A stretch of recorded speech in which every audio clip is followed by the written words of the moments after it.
Chapter 98 to 105. By the time Amelia Bones returned after tracking down Trelawney, Fudge was already eager to leave and implement some of the new ideas he suddenly came up with by himself. Now that he knew he didn't even need the subjects of the prophecy to view the orb, it bothered him not at all when Bones reported that the batty divination professor had no clue of any augury she supposedly gave to Dumbledore. Chad had already suspected that she would have no idea about it, as the woman would have repeatedly bragged about it otherwise, and Dumbledore could not have that.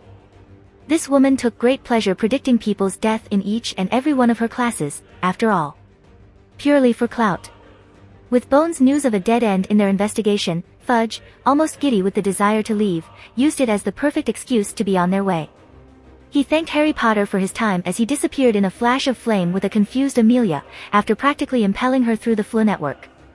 Chad could only sigh at the future drama this event would cause. He preferred to work from the shadows and strike at unaware targets, not act publicly for everyone to watch and take note.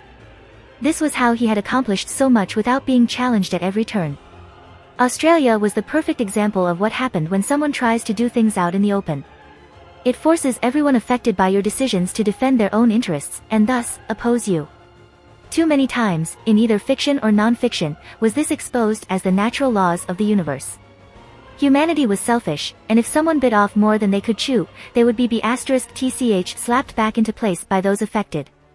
And even though Chad had managed to muddy his involvement with the prophecy by refusing to pick up the orb and confirm his association, the public would speculate.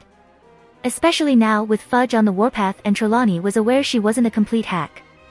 Dumbledore's prophecy that he used to lead Voldemort around like an idiot would be spread throughout the community before the end of the week. Chad was unsure if it was actually real or not since it was way too convenient. An experienced Dark Lord against a schoolboy with prank spells would never work, and only someone set up to fail would ever be trained how Harry Potter was. If you want someone to survive and fulfill a prophecy, you don't lock them in a cupboard for 10 years and then teach them school-level spells.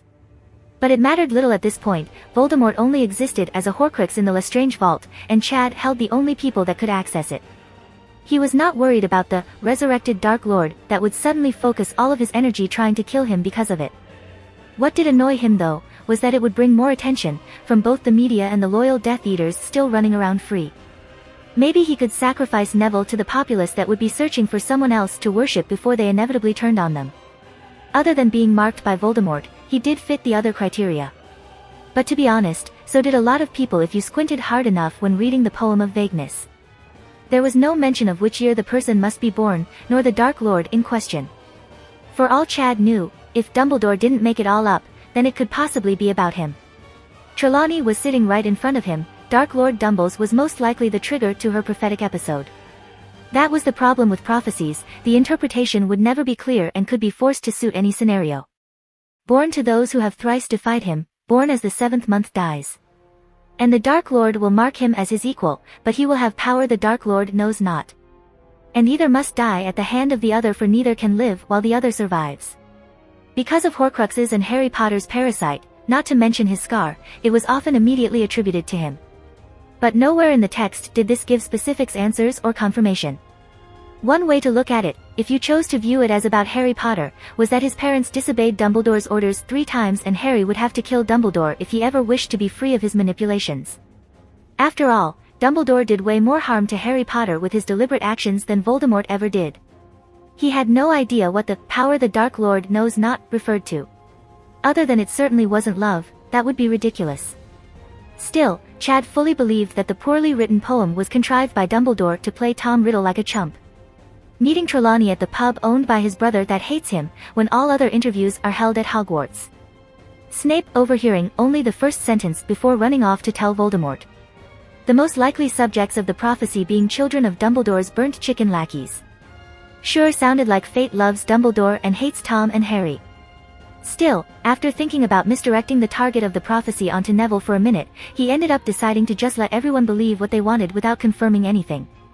Although Neville had come a long way under his tutelage, the boy was not ready to be made the center of attention of the wizarding world.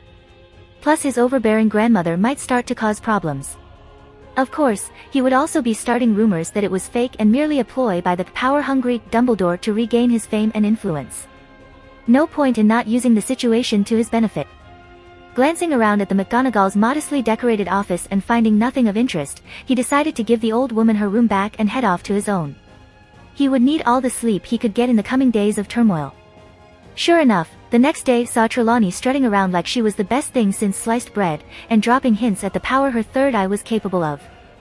Things only got worse a day later when the Daily Prophet came in the morning with news of Dumbledore's claims and Fudge adding more charges to the old man's rap sheet. While he was now gaining many new looks and whispered conversations from the students at Hogwarts, Fudge had done his best in separating him from any excessive involvement. Dumbledore claims to have not been involved in poor Harry Potter's kidnapping, yet then insists that there is a prophecy about he who must not be named's return, and he has known about it before his death. Personally, I think it is all made up for the old fool to try and save his own skin after being revealed as a crook. But if he insists it real, it only further proves Dumbledore is guilty of a lot more than we first thought. Therefore, with the full support of the DMLE, if Dumbledore doesn't turn himself in by tomorrow at 6 p.m., all of his assets will be seized, and anyone found colluding with him guilty of accessory to his crimes. Furthermore, a reward of 50,000 galleons will be offered for any information leading to his arrest. The dining hall erupted into chaos when that bit of the article in the newspaper was read, as it would practically damn anyone still trying to stand up for Dumbledore. The dark faction of the Wixengamot would be out for blood with Fudge's declaration, since it was basically giving them free rein to hunt down their political enemies on the barest of suspicion they would be hiding the fugitive Albus Dumbledore. Though many of them were still confused why Voldemort had yet to show himself to his marked Death Eaters, they were practically creaming their pants with his brilliant destruction of their most hated and feared enemy. While the magical world was losing its mind, Chad was cursing his inability to control the situation. This was precisely what he didn't want to happen. R.O.B. had given him only one objective, for Dumbledore to get his comeuppance. But since this was now his new life, he wanted to benefit from the power vacuum such a thing would create. However, Dumbledore had forced his hand, and now Fudge was off doing his best to see the old man destroyed. Sure, it was a good thing, as Chad would have to do it himself eventually anyway. But there would be so many missed opportunities and problems created from the rushed job, that he would rather Dumbledore had remained hidden for a few more years. Even if now he didn't actually have to lift a finger to see Dumbledore brought down by the masses, and could just sit back with a bag of popcorn to watch the show. Still, he wasn't going to complain too much about it. Things were otherwise going well in his conquest of both the mundane and magical world, and Britain was purely for his entertainment. He didn't actually need to take it over diplomatically. It was the equivalent to playing an RPG computer game, failing a dialogue choice and missing out on a piece of loot that would only be relevant for a couple of more levels before he outgrew it. What was Dumbledore and the British Ministry of Magic when he planned to enslave the entire world's magical population? Hell, the only country's magical community he was wary of was the Magical Congress of the United States of America. But that was only because they were so over-policed that exposure was higher if he came in enslaving people willy-nilly. For that reason, they would be left until last. What were they going to do against the rest of the world if it was under Chad's control? Even if the Muggles found out by that point, they would still be aligned against numerous enemy countries that had their leaders taking orders from his people. After all, most Muggle governments were aware of their magical counterparts. And if Chad took over the magical side that protected the Muggle government, how easy would it be to usurp them as well? The deadline for Dumbledore to turn himself in came and went with no response for the old man. Even his Order of the Phoenix lackeys did not appear to once again advocate his innocence, as doing so would only see them jailed for collusion. Chad never expecting Dumbledore to turn himself in, since the number of schemes the old man had spanned the wizarding world with would be easy to uncover, with the Minister for Magic using his influence to use harsher interrogating methods. A carefully worded oath swearing no involvement or the use of Veritaserum would undo the man as surely as being caught red-handed. With the massive political bloc now opposing the leader of the light, nearly any method would easily be able to be voted through and see the Dark Lord brought down. And without Fawkes to teleport to safety as he pleased, Dumbledore's escape capabilities had been severely limited. Which was why there was such a massive crackdown on any witch or wizard that would supply aid to Dumbledore, and a reward that would see even the Weasleys think twice about accepting it over their loyalty to the man. With Dumbles laying low, things seemed to quiet down except for the occasional raid on the more fanatical of his supporters like Diggle and the like. So much so that Chad hoped it would last a bit longer so he could at least finish school and reach adulthood. Being a teenager sucked when you had the mind of an adult and wished to be treated as such. 13-year-olds could not drink or do any of the fun stuff that he took for granted when he turned 18 in his past life. Well, at least openly. But most importantly, as a child, he would never be taken seriously or be able to run for office in the ministry. Not for the first time, he cursed R.O.B for making him Harry Potter instead of a random wizard that had already finished Hogwarts. He might have actually attended the Yule Ball if he was older, and even though a lot of the more senior years had their eyes on him thanks to his larger stature, looks, wealth and fame, he doubted they would treat him like anything other than his current age. Older kids tended to look down on their younger schoolmates, even if it was by only a year or two. Chad didn't bother attending the second task since he had no great desire to stare at the Black Lake until the contestants reappeared from rescuing their hostages. Really, with untold applications for magic, surely someone could have come up with a way to view the champions as they swam under the surface of the water. Predictably, Ron failed to come anything other than last, but he did surprise Chad by actually rescuing his hostage. The fact that his target was his sister Ginny spoke volumes of Ron's magnetic personality. The Triwizard Tournament organizers weren't exactly spoiled for choices when it came to selecting a hostage for the ostracized redhead since they couldn't exactly use his chessboard or food. Without the boy who lived by his side, and coupled with his radical stance of what was considered dark, the only thing magnetic about his personality was a magnet's repelling force when it came to his ability to drive people away. He was the polar opposite of the current political climate, and his inability to keep quiet on his personal views had nearly everyone distancing themselves from him. Still, even with Ron's magical aptitude and lack of friends, the boy somehow managed to struggle through the second task of the Triwizard Tournament. Chad suspected either outside interference or massive amounts of private tutoring. With Dumbledore forced to lay low until Voldemort revealed himself, things settled down to what was considered normal in magical Britain. Time flew by without incident until the third and final task of the tournament was only hours away. Though Chad had been wary of Dumbledore making a move while the tentative peace lasted, the final challenge of the competition filled him with anxiety. If ever there was a time for magical shenanigans that would disrupt his plans, this would be the time for it. A public event such as the conclusion of an international tournament would be the perfect time for making a move, using the public exposure to spread whatever message the Dark Lord wished. Also, Barty Jr. was still yet to make an appearance, and Chad wondered just how Dumbledore planned to make use of that crazy bastard without implicating himself. If Dumbledore had any sense, he would simply put the lunatic out of his misery. Still, Chad was worried Dumbledore would do something drastic. At this point, practically the whole wizarding world was against him other than a few die-hard loyalists, and he had been publicly branded as a criminal fugitive with a massive reward for any information leading to his capture. The only possible way Dumbledore could redeem his good name was if Voldemort waltzed into the ministry and started killing people while admitting to framing the old man. And although Chad had thrown around the idea of Voldemort resurrecting to increase his own fame, he sure as sh*t wasn't going to do it now that it would benefit Dumbledore. By the time the champions had entered the hedge maze to battle its trials, Chad must have checked the Marauders map 20 times looking for suspicious names. But so far, nothing seemed out of the ordinary. 40 minutes later, Victor Crumb suddenly appeared on the stage in front of the judges with the Triwizard Cup in his hands. The Durmstrang students went wild with cheers, and Chad quickly checked his map once again. Nothing. Was he perhaps overthinking the situation? Just because canon always had problems appear out of nowhere, didn't mean things would be the same now he had spectacularly changed the storyline. After thinking this, he allowed himself to relax, after he checked the map one last time and still found nothing. A smile erupted across his face when he realized Dumbledore had probably decided to go back to playing the long game and waiting for Voldemort to mess up on his own accord. Flitwick and Snape were sent off to retrieve the failed champions Miles Bletchley and Ron Weasley from the maze, and soon a short closing ceremony was held. Someone with a camera was snapping off pictures while Bagman was shaking hands of the winner from Durmstrang. Everything was going just how you would expect the conclusion of a school competition to go, even a magical one. Of course, that was when a spell was shot into the sky, and a giant menacing skull with a snake slithering around it came into being. Some idiot had used Morsmordra spell, the signature move of the Death Eaters. For F***'s sake. Chad accidentally exclaimed aloud, his short-lived peace of mind destroyed at the sight of the creepy spell. Harry! Hermione exclaimed in shock, still obsessed about propriety no matter how much he had changed her original annoying personality. Not bothering to give her an excuse or an apology, Chad ignored her and watched as the crowd became panicked at the sight of the magical illusion.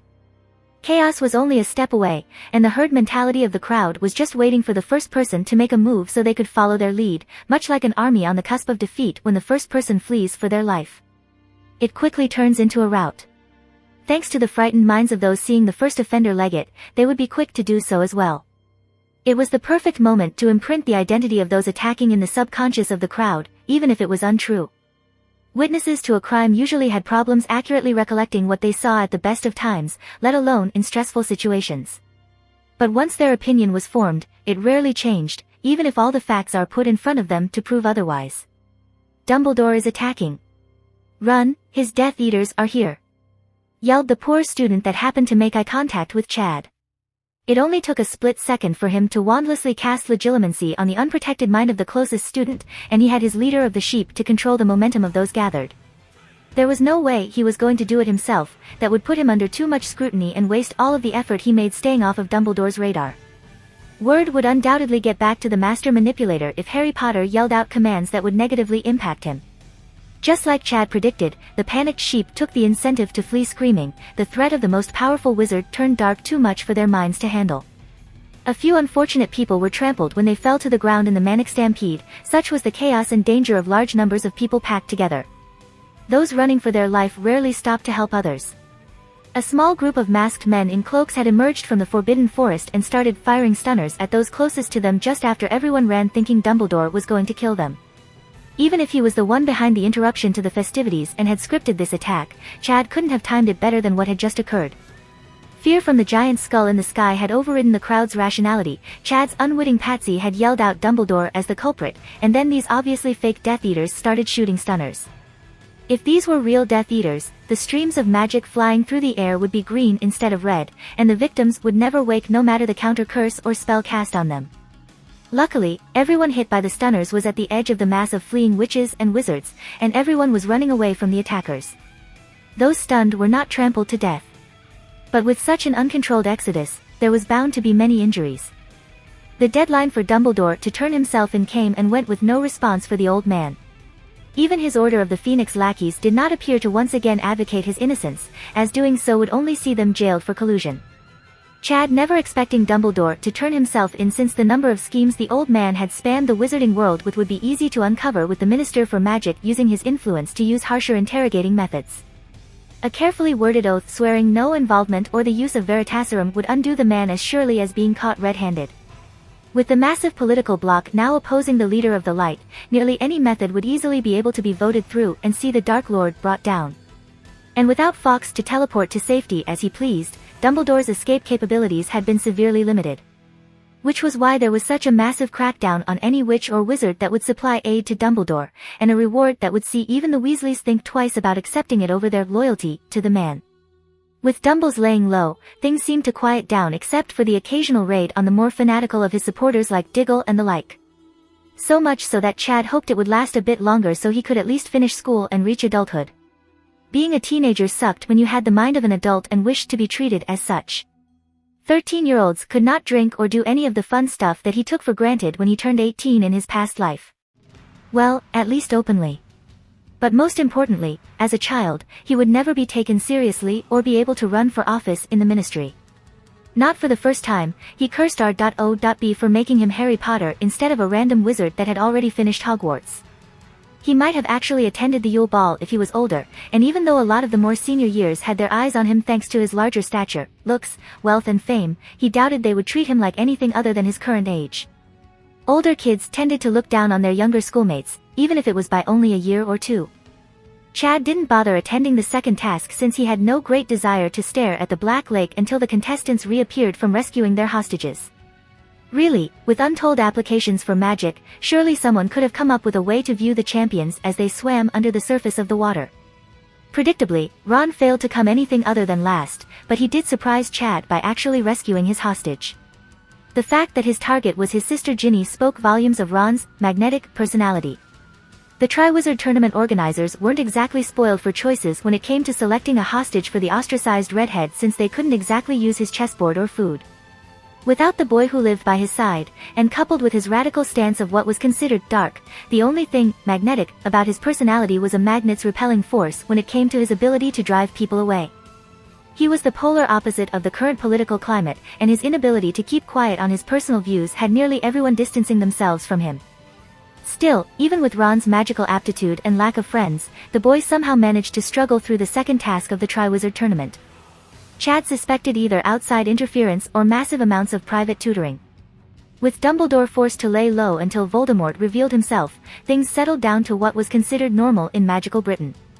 Time flew by without incident until the third and final task of the tournament was only hours away. Though Chad had been wary of Dumbledore making a move while the tentative peace lasted, the final challenge of the competition filled him with anxiety. If ever there was a time for magical shenanigans that would disrupt his plans, this would be the time for it. A public event such as the conclusion of an international tournament would be the perfect time for making a move, using the public exposure to spread whatever message the Dark Lord wished.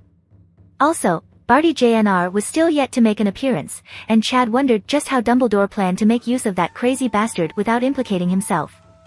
If Dumbledore had any sense, he would simply put the lunatic out of his misery. Still, Chad was worried Dumbledore would do something drastic. At this point, practically the whole wizarding world was against him other than a few die-hard loyalists, and he had been publicly branded as a criminal fugitive with a massive reward for any information leading to his capture. The only possible way Dumbledore could redeem his good name was if Voldemort waltzed into the ministry and started killing people while admitting to framing the old man. And although Chad had thrown around the idea of Voldemort resurrecting to increase his own fame, he sure as sh*t wasn't going to do it now that it would benefit Dumbledore. By the time the champions had entered the hedge maze to battle its trials, Chad must have checked the Marauders map 20 times looking for suspicious names. But so far, nothing seemed out of the ordinary. 40 minutes later, Victor Crumb suddenly appeared on the stage in front of the judges with the Triwizard Cup in his hands. The Durmstrang students went wild with cheers, and Chad quickly checked his map once again. Nothing. Was he perhaps overthinking the situation? Just because Canon always had problems appear out of nowhere, didn't mean things would be the same now he had spectacularly changed the storyline. After thinking this, he allowed himself to relax, after he checked the map one last time and still found nothing. A smile erupted across his face when he realized Dumbledore had probably decided to go back to playing the long game and waiting for Voldemort to mess up on his own accord. Flitwick and Snape were sent off to retrieve the failed champions Miles Bletchley and Ron Weasley from the maze, and soon a short closing ceremony was held. Someone with a camera was snapping off pictures while Bagman was shaking hands of the winner from Durmstrang. Everything was going just how you would expect the conclusion of a school competition to go, even a magical one. Of course, that was when a spell was shot into the sky, and a giant menacing skull with a snake slithering around it came into being. Some idiot had used Morsmordra spell, the signature move of the Death Eaters. For F***'s sake. Chad accidentally exclaimed aloud, his short-lived peace of mind destroyed at the sight of the creepy spell. Harry! Hermione exclaimed in shock, still obsessed about propriety no matter how much he had changed her original annoying personality. Not bothering to give her an excuse or an apology, Chad ignored her and watched as the crowd became panicked at the sight of the magical illusion. Chaos was only a step away, and the herd mentality of the crowd was just waiting for the first person to make a move so they could follow their lead, much like an army on the cusp of defeat when the first person flees for their life. It quickly turns into a rout. Thanks to the frightened minds of those seeing the first offender leg it, they would be quick to do so as well.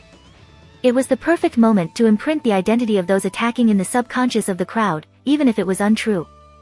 Witnesses to a crime usually had problems accurately recollecting what they saw at the best of times, let alone in stressful situations. But once their opinion was formed, it rarely changed, even if all the facts are put in front of them to prove otherwise.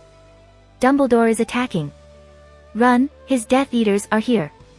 Yelled the poor student that happened to make eye contact with Chad. It only took a split second for him to wandlessly cast legilimency on the unprotected mind of the closest student, and he had his leader of the sheep to control the momentum of those gathered. There was no way he was going to do it himself, that would put him under too much scrutiny and waste all of the effort he made staying off of Dumbledore's radar. Word would undoubtedly get back to the master manipulator if Harry Potter yelled out commands that would negatively impact him. Just like Chad predicted, the panicked sheep took the incentive to flee screaming, the threat of the most powerful wizard turned dark too much for their minds to handle. A few unfortunate people were trampled when they fell to the ground in the manic stampede, such was the chaos and danger of large numbers of people packed together. Those running for their life rarely stopped to help others. A small group of masked men in cloaks had emerged from the Forbidden Forest and started firing stunners at those closest to them just after everyone ran thinking Dumbledore was going to kill them. Even if he was the one behind the interruption to the festivities and had scripted this attack, Chad couldn't have timed it better than what had just occurred. Fear from the giant skull in the sky had overridden the crowd's rationality. Chad's unwitting patsy had yelled out Dumbledore as the culprit, and then these obviously fake Death Eaters started shooting stunners. If these were real Death Eaters, the streams of magic flying through the air would be green instead of red, and the victims would never wake no matter the counter curse or spell cast on them. Luckily, everyone hit by the stunners was at the edge of the mass of fleeing witches and wizards, and everyone was running away from the attackers. Those stunned were not trampled to death. But with such an uncontrolled exodus, there was bound to be many injuries. Dumbledore betrays allies for clemency. Chad couldn't help but laugh out loud when he read the Daily Prophet the next morning. After Dumbledore's minions retreated, peace and order were quickly restored to the chaos that had spread through Hogwarts. Children were sent to bed after being reassured they were now safe, and Aurors appeared to patrol the school's grounds just to make sure. All in all, the students of Hogwarts were quick to fall back into their usual routine and perceived safe space.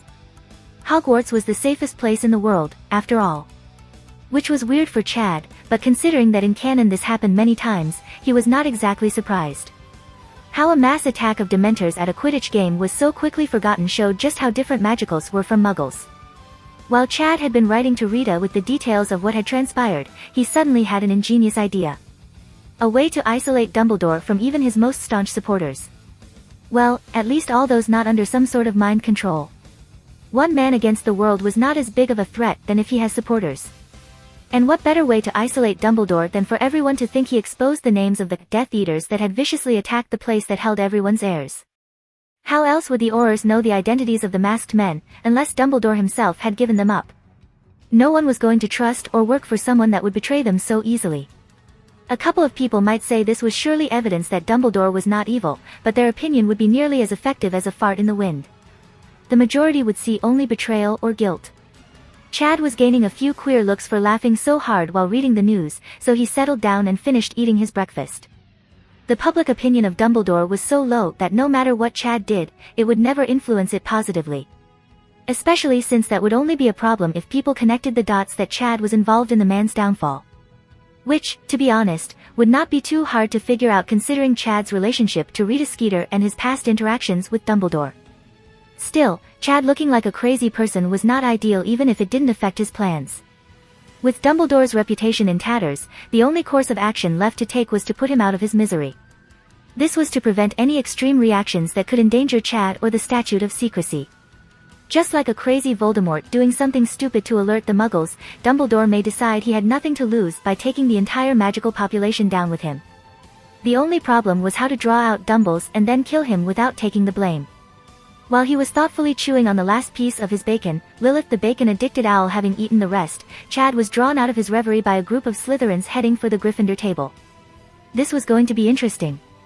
I had always thought you nothing more than an idiot with no sense of restraint, Weasley. Just a loudmouth with eating habits like that of an animal, you seem to have no self-control. How wrong I was. To imagine that your idiot persona was just a front to hide the fact that you are dark and your dad's a Death Eater. Crowed Draco Malfoy with unrestrained glee while waving the Morning Prophet at the boy. That Draco was entirely too happy about the situation took most of the believability from the statement. Still, the damage was already done. Arthur Weasley had already been arrested by Aurors according to the Daily Prophet, and every student in the dining hall held a massive grudge against the family for frightening the sh*t out of them last night. Even though the article made no mention of a confession of guilt, the Weasley name was now viewed with hostility, as were the others involved. Wizard mentality may have overridden their judgment of security once the situation was over, but nobody forgot the humiliation from the experience of running scared. Especially when they now had a convenient scapegoat to release their anger and frustration on. Those that had been injured in the event even more so. Though luckily no one had died, there had been a historical consumption of skill grow with all the broken bones from being trampled.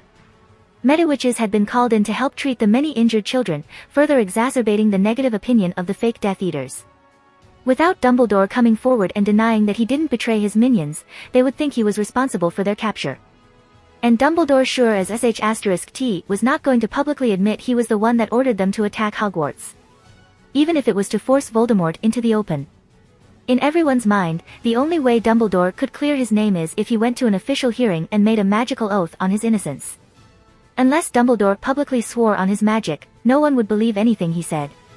Even Veritaserum would not be enough to assure people anymore, as Rita Skeeter had cut that path off with mention on how Masters of Mind Magic could cheat the Truth Serum. He was damned if he did, and damned if he didn't. Ronald Weasley did not take Draco's accusation well, being called the very thing he was so radically against had short-circuited anything resembling logic in his brain. Instead of a calm measure reply, the red-headed boy launched himself off of the table he had just been sitting at and tackled Malfoy to the ground. Chad's mouth dropped open in surprise at the overreaction. He had thought Ron would at most resort to schoolyard taunts and insults. To see him maul a shrieking Malfoy like a rabid animal was epic in its scale of drama compared to what Chad was expecting. Unfortunately for Ronald, his initial momentum was quickly spent as the crowd of Slytherins backing Draco pulled him off and beat him like a red-headed stepchild. By the time the Gryffindor students grudgingly stepped in to help one of their own against Slytherin, Ron had many times the injuries of what he had managed to inflict on Malfoy. Only his brothers had been quick to jump in, but they were severely outnumbered. The teachers had also rushed over to intervene, but even though the scuffle had been relatively short, the damage inflicted was immense. The fact that purebloods had lowered themselves to fight like muggles was not lost on Chad. Draco looked like he was attacked by a cat, with significant bleeding scratches covering his face. But what drew Chad's morbid fascination was that Ron had managed to bite a chunk of Draco's cheek off in the fight. For all the times Chad had either publicly or silently belittled the boy for his eating habits, he had never thought Ron would turn to cannibalism. Once the teachers had finally separated the Slytherins and few Gryffindors that had stepped in, the broken body of a crying Weasley was revealed. They had really kicked the sh*t out of Ron without holding back. By the way his limbs were jutting out at odd angles, it was probably safe to say they were broken. The bone sticking out in some cases was also a bit of a giveaway. Hope they didn't use up all the skill grow, Chad thought to himself with a bit of gallows humor. The savagery had made him feel quite uncomfortable, the ruthlessness of everyone involved reminding him of the extremes people could go to when provoked. Even though Chad had overseen a war and experimented on criminals, he was never really engaged in a life-or-death situation up close. His mindset of striking from the shadows with overwhelming force had not prepared him for the brutality of getting up close and personal. Although he had been in a few punch-ups in his first life, they never left people with compound fractures. Still, while McGonagall was losing her sh*t at everyone involved, Chad quickly overcame any mental discomfort. He had seen thugs explode in a meaty shower of blood, a brawl that had gotten out of hand was not going to bother him for long. It was just a reminder that he was not the only person that was willing to cross the line to accomplish his goals. The number of eggs broken for his world domination omelet was going to be way more than the collateral damage of Draco and Ron. It did not escape him that he was mostly responsible for the current political climate. While not emotionally fragile enough to blame the entirety of the wizarding world's problems on himself, he was still adequately self-aware to realize he had amplified the consequences of the conflict with Dumbledore. But when it came down to suffering silently by himself while Dumbledore's schemes made the entire wizarding community take a massive sh*t on his chest, or making them share in the fallout from the old man's quest for fame and power, he was always going to pick the latter. He was no hero to suffer for everyone else's sins like Harry Potter. Chad was a selfish arsehole that took the world by its hair while he ****ed it for every opportunity that benefited him. The only thing that made him believe he was not evil was that he would cuddle it after he was finished. When the world was under his control, it would be a better place for the majority of people living in it with the changes he had already built the foundations for. Actually, maybe he was a bit more evil than he would like to admit. Oh well, not like I'm going to change. The world is full of tyrants, it might as well be me in charge instead of them. Chad thought to himself. The whole world domination and slavery thing had already made him scrutinize his beliefs and values closely. In the end, borderline evil or downright evil did not matter if he accepted himself and the choices he made. Slight moral dilemma over, Chad finished his breakfast and went about his day. When the school year ended, he had a lot to do. The fallout from Ron and Draco's fight gave the students of Hogwarts much to talk about until school ended. Even though the injuries suffered by the two boys were somewhat severe, because they were able to be quickly healed with magic, their punishment was not very harsh. Detention for a month or two when school resumed was a small price to pay for Ron biting a chunk of flesh from his hated rival's face. Draco pretty much got off scot-free, but his minions had detention until they left on the Hogwarts Express. Honestly, with lame-arse punishments like that for serious bodily harm, it was probably the reason why bullying was quite prominent within the halls of Hogwarts. What was the harm of giving children a slap on the wrist if injuries were easily fixed? Just a generation of spoilt bullies with reality-warping abilities to further their selfishness. With the focus on the upcoming trial for Daedalus Diggle, Alpheus Doge, Sturgis Podmore and Arthur Weasley, the wizarding community was rife with chatter. Unfortunately for those that the Aurors managed to capture, this was not a good thing. By drawing out the time before the trial, it gave the public the opportunity to whip themselves up into a frenzy and call for the death of those that dared to try and harm their children. With everyone asking for the death penalty, the members of the Wisengamot would be only too happy to comply for a boost in public opinion. The trial would be short, sweet, and rid them of Dumbledore's most loyal supporters anyway. As far as they were concerned, it was a win-win. Many were hoping that Dumbledore would show up to plead for lenience, but with the Daily Prophet slandering him as the one who betrayed them in the first place, they didn't hold their breath since they also believed it. Chad was still trying to think of a way to draw out Dumbledore and kill him. He supposed he could just throw caution to the wind and order the elves to attack him now that the old man was separated from any allies, but it wouldn't feel nearly as satisfying. He wanted Dumbledore to make a fool of himself and go down in history as a joke. If Chad was just a random wizard and unaffected by Dumbledore's schemes, he would grant the man a quiet death. But wasting his childhood at the Dursleys and making things hard for him at every turn demanded punishment. That was why he came up with an elaborate plan to kill Dumbledore publicly. Sure, it would be unnecessarily complicated, risky and probably not work, but it would be hilarious to watch and satisfying if by some miracle it actually worked. Chad could almost hear the collective sigh of frustration from the followers of the evil overlord list. He was surely breaking a few rules. But they just didn't understand the joy of humiliating your opponent before killing them.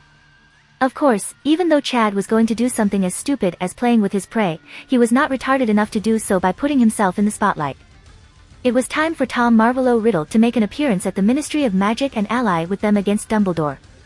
Poor Tom had been in hiding since the famed Leader of the Light used him as a scapegoat to start a war. Now that Dumbledore was exposed, it was only right that he come forward and help fight the Dark Lord. The sheep would eat it up, especially with Rita Skeeter pushing the narrative.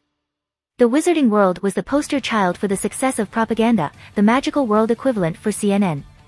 Hell, Magical Britain was so used to believing everything they read in the Daily Prophet that they would probably vote for Biden if they printed he was not actually brain damaged. Creating a controllable Voldemort would not be too hard to set up.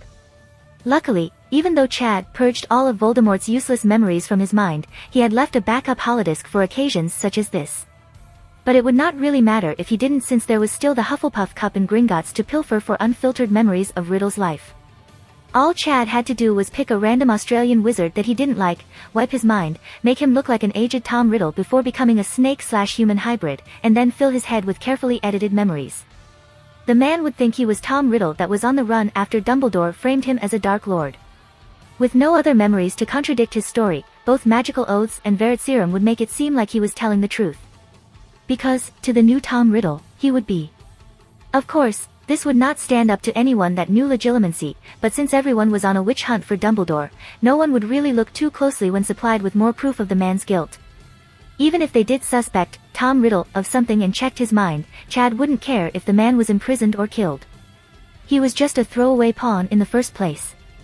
The hard part would be persuading the Ministry to allow the new Tom, a poor orphan Muggleborn, to challenge Dumbledore to a public duel and have them not interfere. Though Chad thought they would change their minds with a healthy bribe of galleons and a chance to kill off their main problem. It wasn't like Dumbledore would show up for anything else, and they had already exhausted all other methods to find him. With Sirius giving Chad free rein to move about as he wished when home from school, it took him less than a week to create his very own Riddle minion. Sirius was a laid-back kind of guy with a need to please his godson, the only thing left of what he considered family. How Canon Harry Potter was okay with being locked up at the Dursleys, Chad would never know. Oh, wait, Dumbledore was manipulating everyone. How was Harry fine with living like a slave once he had magic? Chad corrected his inner monologue. As he gazed at the finished product of magical cosmetic surgery and brainwashing, he couldn't imagine a situation where he couldn't experiment with magic as he pleased. But now was the time to set his plans in motion, not imagine how things might have been if he was raised in captivity to be a sacrifice for the greater good by Dumbledore. Boppy. Chad called. Yes, master, said his most trusty head elf once he popped into existence. I need you to dress this man in green robes fit for a pure-blood Nobel, give him a pouch of galleons enough to bribe the Ministry of Magic, and then awaken him in Diagon Alley. Also, don't be seen, we don't want anyone to trace him back to us. Of course, master. The dutiful elf replied before disappearing with the new Tom Riddle. Now Chad just had to sit back and watch the fireworks happen. He had plenty of faith in Boppy to do as asked. The little bugger had been running all of Chad's house elf-related tasks for a few years now. No, he was worried about everything else that might go wrong. Once Tom woke up in Diagon Alley, he would wake up with but a single objective: to draw Dumbledore into a public duel and try to kill him. If Dumbles refused, then it would be just another insult to destroy whatever remained of his legacy. Being called a coward when he was supposedly this age's Merlin equivalent would do him no favors. Chad was also hoping the bait would be enough to draw the old man out. While Minion Tom would need to practice to work out the kinks of his new body, this could easily be explained by training for the duel. Chad had made sure he was capable of peak-level Voldemort skills, but Tom would need to be limited to borderline dark spells if he didn't want everyone to side with the leader of the light.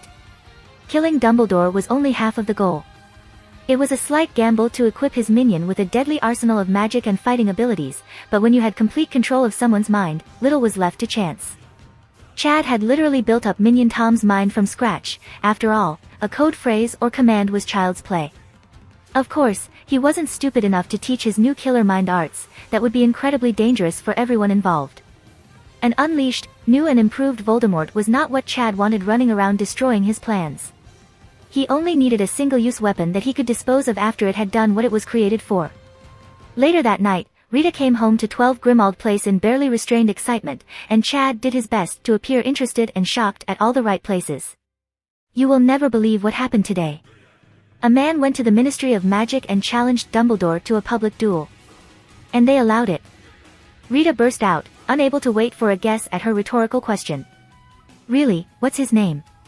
Sirius asked his fiancée, intrigued about the man that had big enough balls to challenge such a powerful wizard. "Tom Riddle." "Never heard of him. Where's he from?" Sirius questioned further. "You wouldn't have, since he is a muggle-born that went to school in the 40s. Apparently. While Rita once again gushed about her latest scoop, Chad thought about how he was going to make the most of the situation. He doubted Dumbledore would actually be killed, but just seeing him fight would be extremely beneficial. He would just have to make sure he was not caught up in the danger and excitement when things inevitably went awry. The day of the scheduled duel between Tom Riddle and Albus Dumbledore had arrived. It was also not a coincidence that the trial for the Death Eaters from Hogwarts would take place afterwards. Since the public duel was a major attraction to the wizarding community, places with the space needed to hold such an event on short notice were limited. In the end, they decided to just build an arena at Hogsmeade. It was connected to the Floo system for those that couldn't apparate and had shops and pubs to accommodate the needed food and drinks. Not to mention, it was far from Muggles, and the revelry would go unnoticed. Although the Ministry had heard no word from Dumbledore about if he would actually show up, they proceeded as if he would. As much as Chad liked to *T on them for wizard stupidity, they were quite adept at seizing any anti-Dumbledore opportunity every chance they got. And a massive arena full of witches and wizards waiting eagerly to see a duel to the death would be very receptive to Ministry propaganda if Dumbles didn't show up. Sirius and Rita had been looking forward to today and had even accepted a box seat with the Ministry bigwigs. Not relishing spending the time waiting for the show to start by being brown-nosed by officials, he had begged Sirius to cast the disillusionment charm on him. This was so he could look around Hogsmeade and have an excuse if anyone discovered him while he was invisible. Sirius, being a prankster with a soft spot for mischief, agreed quickly without much thought, merely make sure to be back before the duel starts. Once free from prying eyes, Chad slipped on the cloak of invisibility he had liberated from Dumbledore just to be a little more confident he wouldn't be interrupted on his walk. While his fame didn't cause everyone to lose their mind anymore, the BWL title still drew attention. The small magical town was fun to explore for a while because of its quirks, but it soon started to lose its charm. Just as he was finished examining Madame Rosmerta's assets. The Three Broomsticks pub, the fireplace lit up for the umpteenth time and ejected a steady stream of redheads. "Don't forget to be on your best behavior, young man, or I will give you a hiding you will never forget. Remember why we are here, we need to speak to Dumbledore," declared the red-faced with hair to match matriarch of Clan Weasley. "Yes, Mum," came the sullen response from Ron. For the life of him, Chad could not understand why Molly continued to yell things out in public. It was like she wanted the world to know her every thought. And her affection for howlers. Briefly making eye contact with the idiot child that was bashed in nearly every fanfiction written, Chad had a devilish smile on his face. Ron stiffened slightly and then looked around as if searching for a ghost that had given him a sudden chill down his back.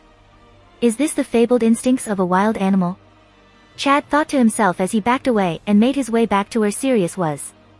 He didn't want Ron leaping at him and biting his face off like what happened to poor Draco. That was scary in more ways than one, even if he was confident in destroying the boy with little to no effort.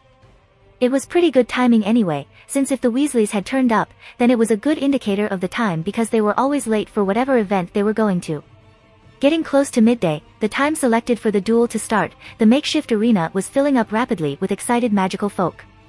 Even though Tom Riddle was an unknown, the anti-Dumbledore sentiment was high enough that he was the favorite to win even though he was heavily regarded as the underdog. Say what you want about Dumbledore's motives or nature, the man was still considered one of, if not the most powerful wizard in the world.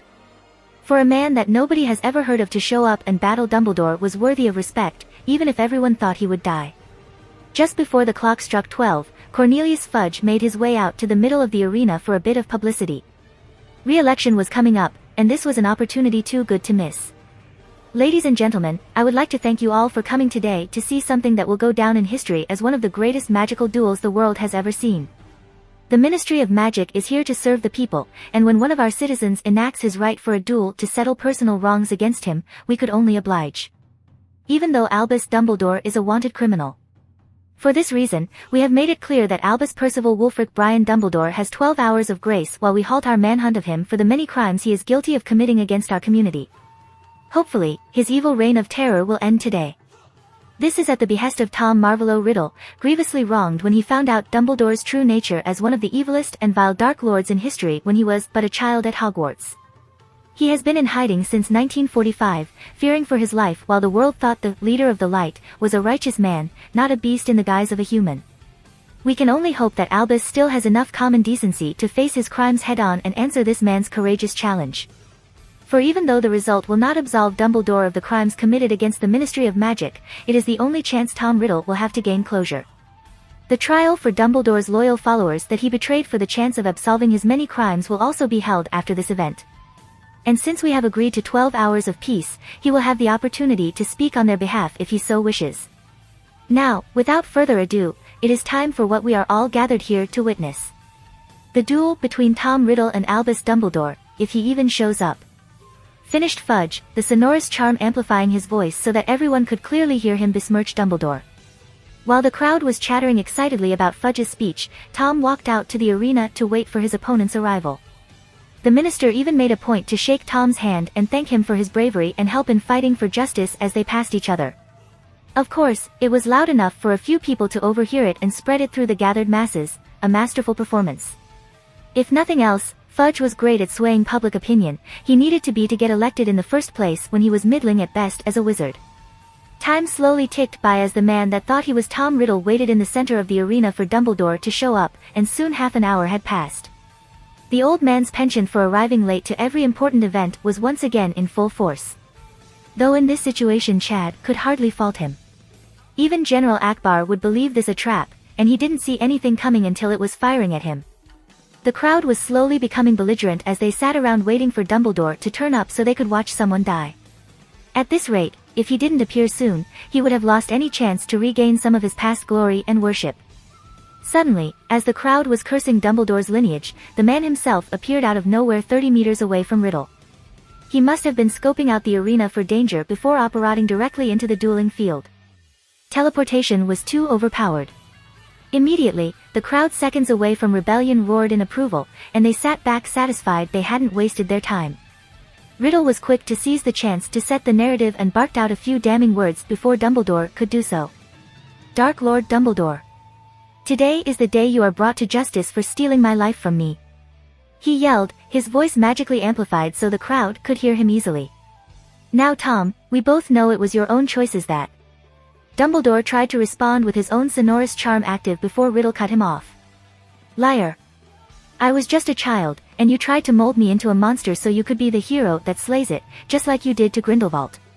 Even when I ran away, you created a villain to terrorize magical Britain in my... Ridiculous. You are Lord Voldemort, and you will die for the pain you brought. F***ck you old man, you are Lord Voldemort. And after Tom's last interruption, he followed his words with a silent Bombarda Maxima charm.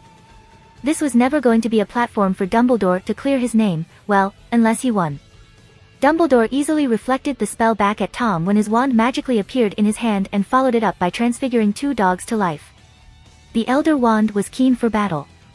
Sidestepping the returned Bombarda Maxima, Riddle shot out 3 cutting charms at different angles before turning his attention to the now lifelike hounds leaping at him with slobbering maws.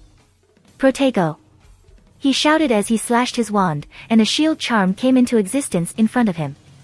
Another wave of his wand had the shield explode into a concussive blast that destroyed the 2 dogs when they made contact with the magical protection, their rocky remains sent flying back towards Dumbledore.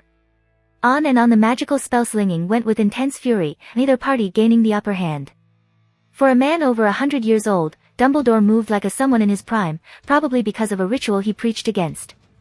But even he knew it couldn't last. 15 minutes of constant dodging and casting saw him no closer to ending the man he thought was the Voldemort he created, assuming that the Philosopher's Stone had given him a new body. Knowing he couldn't compete with the fitness level of a new and improved Riddle, he stepped up his attacks. Transfiguration was Dumbledore's main bag of tricks, but it was not the only thing he knew. He had hoarded an entire generation of magical knowledge since he had taken over Hogwarts, and his spell repertoire was extensive. Conjuring a flock of sword-beaked birds to keep Tom busy, Dumbledore launched into a chant of an unfamiliar language while wildly gesturing with his wand. Damashida Dab, Fulcanaha Carux. With a victorious smile on his face, Dumbledore pointed the famed death stick at Tom just as he had annihilated the last conjured bird. When the ground started rumbling, everyone knew some cool sh*T was about to happen. Chad had a sudden feeling that it was nearly time to leave. While everyone was on the edge of their seats, keen to see what magical marvel Dumbledore had conjured, Chad stepped close to Rita and Sirius. At the slightest hint at danger to their lives, he was ready to activate an illegal portkey to take them to safety. He had already warned Hermione and Neville of the dangers and had a house elf watching them in case they got into trouble. Dumbledore was feared for a reason. Even though he was spouted bullsh*T about love and peace, the man was incredibly talented and dangerous. It was merely a cover after all. As everyone looked down at the arena to see why the ground was rumbling, Tom launched into the air with his self-created flight spell. The appropriate oohs and ahs at his skill only made them inch more and more off of their seats for a better look. Sitting on the edge of your seat was a weird phenomenon. An unconscious movement that literally had no effect on your eyesight, yet was nearly universally done by all people. Just as Riddle cleared 10 meters, the earth opened up, and a jet of lava shot into the air.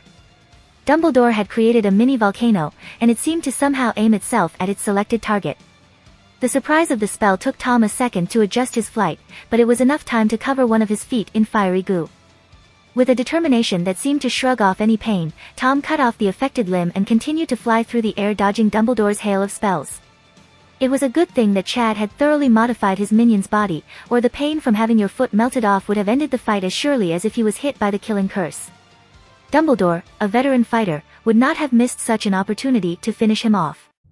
The programming of Minion Voldemort kicked in, and just like Dumbledore, his offensive was stepped up a level. He fired off a volley of offensive spells that forced the old man to take cover under a dome of protective magic. It was much harder to defend from air-to-surface attacks than vice versa, especially when liquid hot magma was flooding the arena. However, while Tom was quickly giving himself a new silvery appendage, the Master of Transfiguration created more allies to help him attack. Creatures capable of flight launched out of the growing pool of fiery death and locked onto their target with unerring accuracy. The now recovered Riddle knew he had to pull out the big guns and resort to a spell that was as far dark as he was allowed to go. The protective, dark, charm Protego Diabolica was remarkably similar in its effects to Fiendfire, but not actually illegal. It allowed the user to create a protective ring of black fire around them that completely incinerated the enemies of the caster that came into contact with it while leaving their allies unharmed. Even other creations of fire. As Dumbledore's magma critters returned to their base form, they had the unintended consequence of falling back towards their creator thanks to gravity. A rudimentary air spell hastening its descent towards Dumbledore. Halfway through another spell, because he thought Voldemort would take a few seconds longer to defeat them, Dumbledore slightly panicked and cast a spell with an element his brain automatically told him subdued fire. A jet of water thanks to the Aguamenti charm. Unfortunately, the byproduct of fire and water was steam, and due to the close proximity of the molten earth, Dumbledore received a faceful of it. The old man screamed as the skin blistered worse than if he was hit with boiling water. Luckily, Although the steam caused immense pain to Dark Lord Dumbledore, it also saved him by creating a massive fog of war, obstructing the battlefield. Tom was forced to waste valuable time by casting spells to clear his view in between firing random potshots at Dumbledore's last position. However, in his eagerness to capitalize on his advantage, Tom had made himself a clear target for retaliation. Just as the cloud of steam cleared, it revealed his own position and a severely burned Dumbledore benefited from the mistake. A barrage of sword-beaked birds, followed by all manner of quickly fired lethal spells, exploded against Riddle's hastily erected shield. Though he didn't receive any life-threatening damage, it was enough to disrupt his flight and make him fall from the sky, his concentration on the spell lost. Dumbledore let out a shout of triumph, the pain of moving his blistered face momentarily forgotten in his joy at gaining the upper hand in a life-or-death fight. But there was one thing Albus Dumbledore didn't count on. The Tom Riddle he knew was a self-serving egomaniac that valued his own life above all else, even going so far as to make an anagram of his name to mean, flight from death, in French. So when Dumbledore expected to quickly finish the injured man falling from above as he tried to save himself, it took him by complete surprise when Voldemort accelerated his fall and was coming right for him. The spells had not stopped flying while Tom fell or Dumble celebrated, such was the skill and determination of the combatants. But the slight miscalculation on Dumbledore's part of his enemy's motivations cost him another injury. Even as the man believed to be Tom Riddle was impaled, burnt, and then exploded into meaty chunks, his willingness to sacrifice his life to take Dumbledore with him cost the old man his wand arm. For once, the crowd baying in excitement was quiet. The savage fury of the duel making even the most veteran fighters amazed at the skill displayed in the fight, and the resolution of the sudden outcome. Tom Riddle was dead, and Albus Dumbledore left severely burned and missing an arm. The aura surrounding the arena and keeping the spells from impacting the crowd started to do away with the lava still flooding it, the mini volcano still slowly trickling out fiery death. Like a wounded animal, Dumbledore was extremely cautious and kept a keen eye on them for treachery. He wanted nothing more than to apparate back to his hideout and tend to his wounds. But this was the only chance he would ever get to plead his case. Luckily for Dumbledore, as much as Fudge wanted to finish the old bastard off, the damage his reputation would take was simply not worth it, and the Aurors were strictly instructed not to make a move on him. Seeing a gaggle of redheads hurrying over through the mostly cleared battlefield also helped to put Dumbledore's mind at ease. If ever there was a family entirely devoted to him, it was the Weasleys. Though why Molly decided to bring her children along with her was a bit baffling. This was a fight to the death, and a mutilated body was not far from where he stood. Albus. Thank Merlin you are okay. Molly cried out as she started to fuss over him and help with his wounds as much as she could. Thank you, Molly, it was a bit touch and go for a bit, but thankfully, justice prevailed. He managed to say through the pain, the adrenaline starting to wear off. Will you still be able to speak for Arthur and the others at the trial? To clear their names? She asked fearfully, afraid her last hope might abandon her. Of course, I will do my best. Unfortunately, I have lost a lot of my influence lately, let's hope this duel provides us with some more clout. But they're innocent, they were just acting on your orders. Right? Ron obliviously blurted out, unaware such a statement could add to Dumbledore's crimes. There, my boy. Have no fear, we will straighten this misunderstanding out. Dumbledore responded, trying to placate the idiot. But they want to give Dad the Dementor's kiss. You have to save him. Ron continued. As much of a git as Ron was, he did still care for his family. A flash of annoyance lit Dumbledore's features that could have been mistaken for a twinge of pain as he turned his back on the annoying child. But Ron was already at boiling point and took it personally. This was the man that caused his family every problem they were currently facing. While Molly started screeching at Ron to show respect to the great Albus Dumbledore, Ron's mind was flashing through all the *T he had to deal with since Dumbledore had come into his life. The rejection from Harry Potter, even though Dumbledore assured him that they would be friends. All of the hate him and his family received for sticking up for Dumbledore after his fall from grace. That his father was about to be killed for following Dumbledore's orders. The hate he felt for this crispy old cripple was more than he had ever felt for anything in his entire short life. Almost as if something was amplifying it. Before Ron could think things through or soothe his anger, he lashed out, almost automatically. Avada Kedavra. Holy *T. Chad couldn't help but exclaim out loud, he was in shock that his backup plan had actually worked. He was sure that Dumbledore would be able to defend himself against a child, especially one at Ron's level of skill. The fight with Minion Riddle must have taken more out of him than he thought. When Chad had run into the Weasley family, his plan was to just further muddy the waters by having Dumbledore's Order member's son know the killing curse. Rita Skeeter would have been able to make a lot of insinuations from that fact solely, let alone that the target of the curse was Dumbledore, their beloved leader. A falling out because of the betrayal of their leader, then using the skills taught by the Dark Lord to enact revenge against him? It would have been a story worthy of daytime TV. Still, it was a bit too hard to accept that the most powerful wizard of this age had been killed by an idiot that was barely passing magical school for kids. As a few cries of "unforgivable" were shouted out in shock and fear, more and more people in the crowded arena focused once again on the battlefield. What they saw was an old man lying unresponsive on the ground, a shrieking harpy, and a horrified red-headed boy still pointing his battered wand at the lifeless old man. As if finally realizing what he had done and the consequences that would soon follow, Ron dropped his wand as if it was a slimy snake that he hated so much. He then mounted a brilliant legal defense that would surely get him off the hook from any punishment. "It wasn't my fault." Chad couldn't help but snort in derision. Even so far away, he had nevertheless managed to barely catch what Ron had shouted out in denial. Still, he couldn't really blame the boy. Killing someone for the first time was bound to leave a person rattled. It didn't help matters for the youngest Weasley male that he had little control over his previous actions. After all, it was Chad that had used legilimency to focus the boy's notorious temper at Dumbledore and trigger the use of the killing curse. How else would Ron know how to cast it otherwise? The Aurors that had been earlier making the battlefield safe took out their wands and started to converge on Ronald while shouting orders for him to put his hands up and surrender quietly. But considering that he had already dropped his wand, it was clear he wasn't planning to go out in a blaze of glory.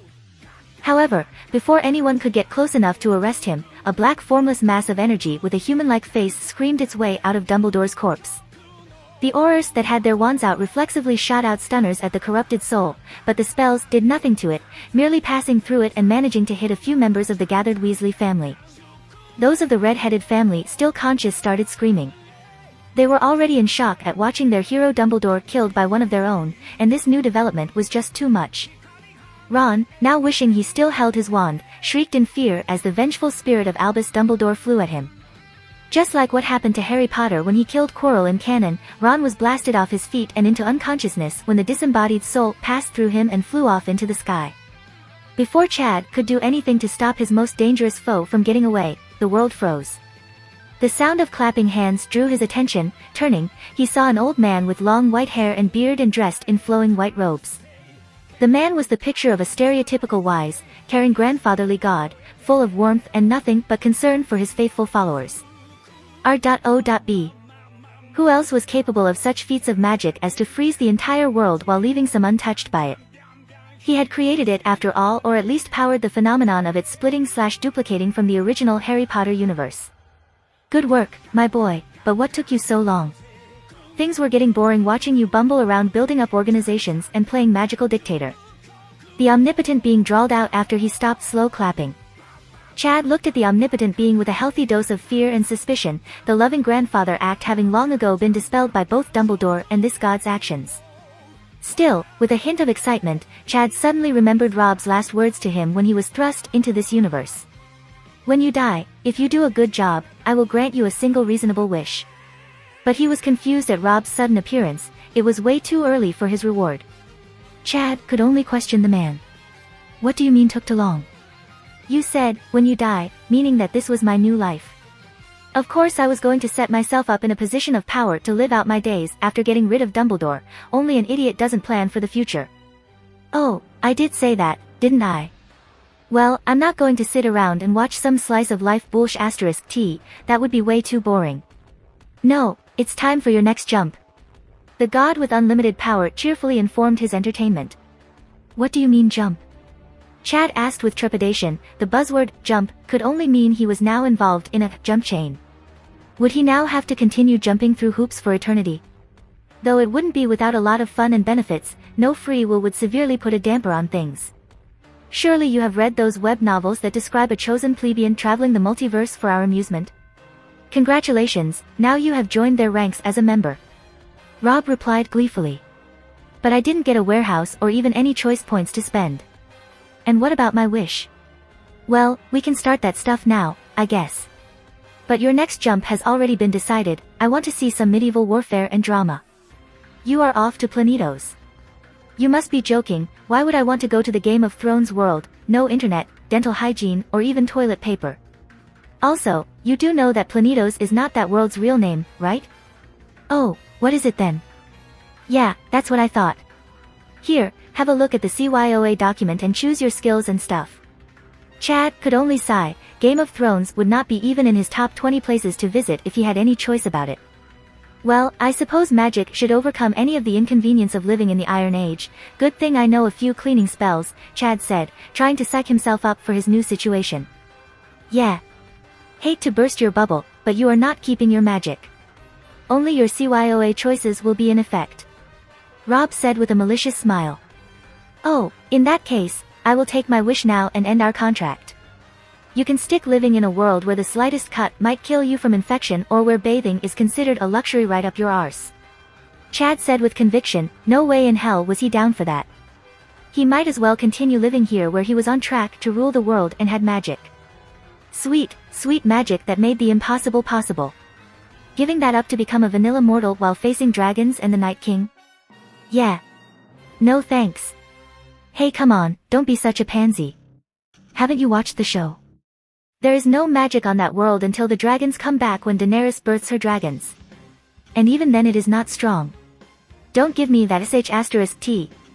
Putting aside that jump chains let you keep your previous powers, I suppose a 300-mile ice wall that never melts, a literal horde of magical ice zombies, children of the forest destroying or flooding massive tracts of land, Melisandre throwing fire around while not looking like a granny, shadowbinders, faceless men, wargs, greenseers, warlocks. Okay. Fine, you have made your point. But it will be way too boring if I don't nerf you. The majority of Planitos is ignorant of magic, and you teleporting around while brainwashing everyone would be like watching paint dry. Well, yeah, but why would I want to give up all of my advantages and seriously increase my chance of death? But if it makes you feel better, you can just limit me to only magic that has been used in that world. I'm sure it will be exciting for you to watch me use the Children of the Forest's magic to just blow up everything north of the wall. Okay, you can keep your magic, but not all of it. No mind magic, contracts, teleportation, large-scale offensive magic. How about we limit it to the Harry Dresden world's magic rules, and only use magical contracts that are completely transparent? Chad interrupted, if he had to be nerfed, then he might as well get all the advantages he could out of it. 1. Thou shalt not kill, with magic.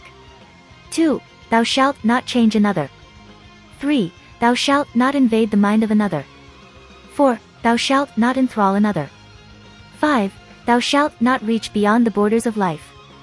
6. Thou shalt not swim against the currents of time. 7. Thou shalt not open the outer gates. This way, he could still take advantage of the versatility of the Potterverse magic. That might work. But still no teleportation or port keys, and no warehouse or body mods like in other jump chains. You can't take massively overpowered technology to another setting where you would destroy all opposition. Rob countered, set on making things hard for Chad. Before we skip over the topic, what happens to this world when we leave? Asked Chad, looking around at frozen witches and wizards pointing fearfully at Dumbledore's retreating soul form. Chad had spent most of his time in this lifetime setting things up for his future. To see all of his efforts wasted was too much for him to accept. He hadn't even banged any of his fantasy girls yet, still waiting for them to mature. I'm not going to waste energy protecting this world, it has already served its purpose. Unless you want to use your wish.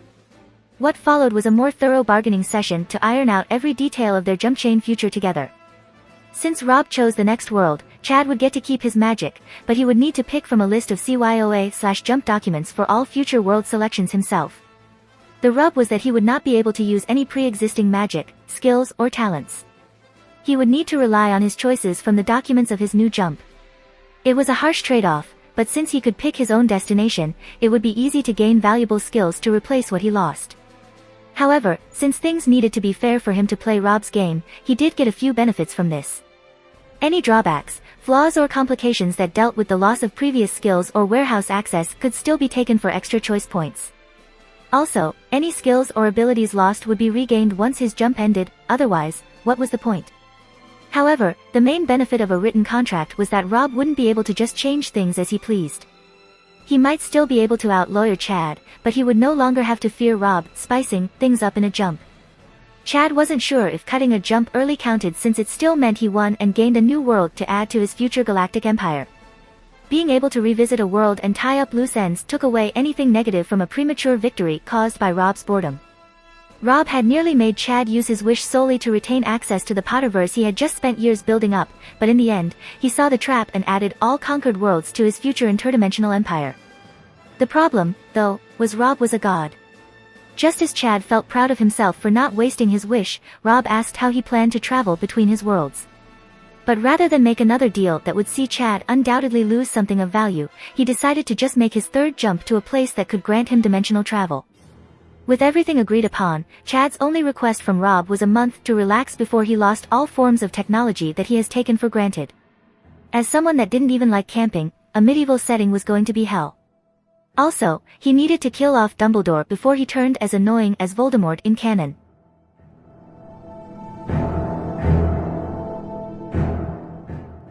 If you like this content, don't forget to like and subscribe. See you later, bye bye.